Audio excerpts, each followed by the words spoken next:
अक्षय शिंदेच्या encounter नंतर आता विरोधकांच्या वतीने आरोपांच्या फैरी पाहायला मिळाल्या। प्रकरणाच्या न्यायिक चौकशीची विरोधकांनी मागणी केली।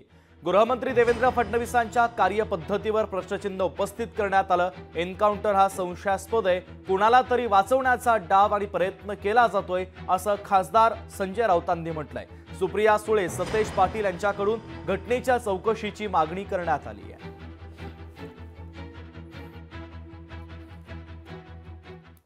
मूर्ख आहे, हातात बेड्या आहेत।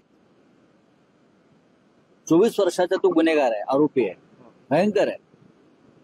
तर तो 24 वर्षाचा साफ करणारा माणूस मुलगा पोलिसांना कमरेला लटकवलेली बंदूक खेचून घेतो असं म्हणतात।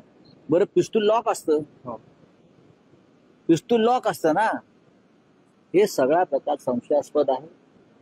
कोणाला तरी वाचवायचं आहे या प्रकरणामध्ये। मोठे मासे हे जे कोणी आहेत, भाजपची संबंधित संस्था चालक, ज्यांनी सीसीटीव्ही फुटेज लगेच गायब केलं का? आपण गुन्हेगार नाही तर सीसीटीव्ही फुटेज का गायब केलं?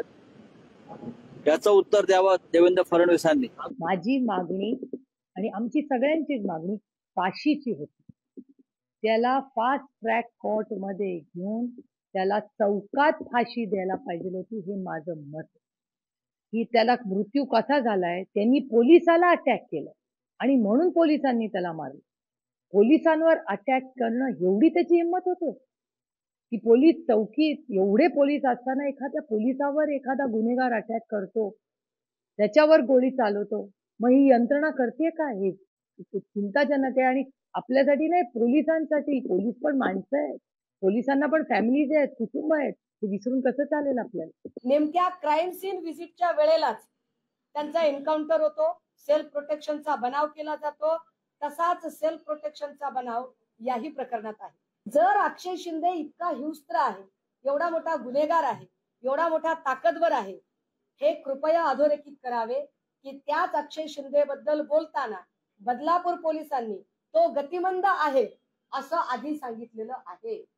जर अक्षय शिंदे गतिमंद होता हे पोलिसांनीच स्वतः सांगितले होते, तर मग अक्षय शिंदे हा एवढा हिंस्त्र, एवढा चालाक, एवढा 1 मिनिटाच्या आत, काही सेकंदाच्या आत पिस्टल ओढून घेणारा, एवढा चपळाईने वागणारा गुन्हेगार कसा काय झाला, याचे उत्तर पोलिसांनी द्यायला हवं। बदलापूरच्या घटनेमध्ये आरोपीला शिक्षा व्हावी, किंबहुना फाशीची शिक्षा व्हावी अशी तमाम महाराष्ट्रातल्या लोकांची इच्छा होती। त्याबद्दल कुणाचंही दुमत असायचं कारण या ठिकाणी नाही।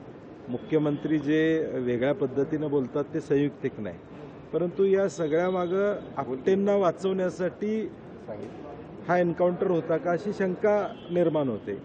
आणि एवढ्या मोठ्या छातीठोकपणे सरकारनं ॲडव्होकेट उज्ज्वल निकमांची नेमणूक या ठिकाणी केली। त्यांनी देखील आक्षेप घेतला की त्याला कशासाठी आणलं होतं। आज एन्काउंटर झाल्यावर लगेच संध्याकाळी डिजिटल बोर्ड लागतात, लगेच सगळा वेगळ्या पद्धतीचं वातावरण होतं आणि म्हणून थोडं संशयाचं वातावरण या सगळ्यामध्ये निर्माण झालेलं आहे। यामध्ये राजकीय पोळी भाजून घेण्यापेक्षा गृह खात्याची जी काही इमेज आहे ती कुठं जाते याचा विचार सत्ताधारी राज्यकर्त्यांनी करावा अशी आमची अपेक्षा असणार। लोकशाही मराठी ऐका, पहा, जागरूक रहा।